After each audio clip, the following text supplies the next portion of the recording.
Super தெரியும். ஒரே அப்படின்னு தெரியும். அவர் அவர் முயற்சிக்கு வாழ்த்துக்கள்னு சொல்லலாம். முயற்சிக்கு வாழ்த்துக்கள்.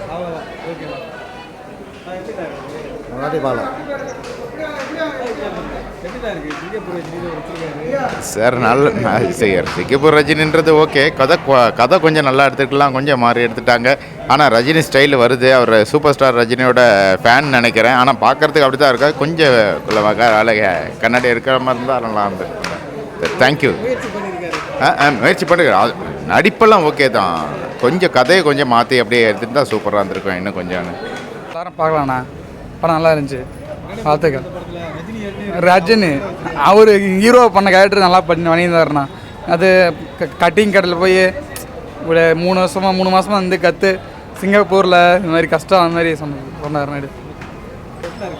நல்லா இருக்கு. படம் பார்த்து நல்லா இருக்கு. உண்மையிலே ரொம்ப நல்லா இருந்துச்சு. பாட்டெல்லாம் ரொம்ப சூப்பர். அவருடைய ஹீரோவோட முயற்சிக்கு உண்மையிலே வாழ்த்து தான் சொல்லணும். ரொம்ப நல்லா பண்ணியிருந்தார். ஏதோ அவர் வரைக்கும் நல்லபடியாக ஓரளவுக்கு தெரிஞ்ச வரைக்கும் தாய் சென்டிமெண்ட் படம் சார். பார்க்கலாம். எடுத்துருக்காங்க, நல்லா இருக்குது. பரவாயில்ல, லாஸ்ட்டில் அழுவ வச்சுட்டாரு. நல்லா காமெடியாக நல்லா முயற்சி பண்ணிடுறாப்புல. பண்ணலாம், இதுமாதிரி பண்ணலாம். இதுமாதிரி ஓகே, பார்க்கலாம். காமெடியாக இதெல்லாம் ஏன்னா அந்த பாட் சாங்கில் வராரு. நான் க்ரீன் கலர் ஷர்ட் கோட் போட்டு வராரு, ஜாக்கெட்டு. அதில் அப்படியே இருக்கிறார் கிளாஸில். நாங்களே அதான் நினச்சோம் திடீர்னு. ஓகே, நல்லா இருக்குண்ணா. ஹலோ, வணக்கம் எல்லாருக்கும். இன்னைக்கு சிங்கப்பூர் ரஜினி படத்துக்கு வந்திருக்கீங்க. நடிகர் சிங்கப்பூர் ரஜினி நடித்த சிங்கப்பூர் ரஜினி திரைப்படத்துக்கு கமலாத்திற்கு வந்திருக்கீங்க. ரொம்ப சந்தோஷம். எல்லாம் வந்து நல்லா சப்போர்ட் பண்ணிங்க. மக்கள் கையில் மட்டும்தான் படத்துடைய ரசனை இதெல்லாமே வந்து வெளிப்படும். அதனால் வந்து இந்த படம் வந்து வெளியாக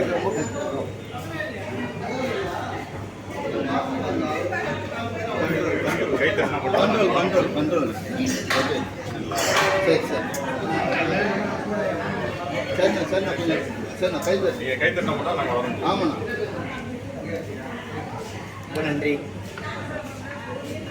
எப்படி பேசுறதே தெரியல. ரொம்ப நன்றி, சந்தோஷம்.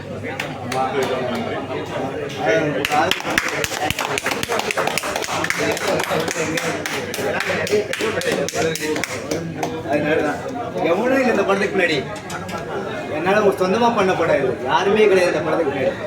என்னால் மட்டுமே உருவான திரைப்படம் இது. யாருமே கிடையாது. எல்லாரும் அவங்க அப்பா படத்தில் ஹீரோவாக இருக்காங்க. எல்லாரும் சில பேர் மற்றவங்க படத்தில் ஹீரோவாக இருக்காங்க. நான் மற்றவங்க படத்தில் ஹீரோவாகல, எங்கள் அப்பா படத்தில் ஹீரோவாகல. நான் என்னோட படத்தில் ஹீரோவானேன். நான் ஜெயிக்கிறேன் தோக்குறேன், அது அப்பாற்பட்ட விஷயம். புரிதாலையா? தோத்தாலும் பரவாயில்ல, ஜெயிச்சாலும் பரவாயில்ல. என்னுடைய படத்தில் நான் ஹீரோவாக செஞ்சுருக்கேன். நிறைய பேர் அப்பா அம்மா படத்தில் போயிருக்காங்க. இந்த படத்துக்கு நான் ஹீரோ அண்ட் ப்ரொடியூசர். பட் இதுக்கு எல்லாத்துக்குமே வெற்றிக்கு காரணம் ரசிகர்கள் மட்டும்தான், மக்கள் நீங்கள் மட்டும்தான். ரொம்ப நன்றி. சென்னை மக்களுக்கு ரொம்ப நன்றி. தேங்க்யூ.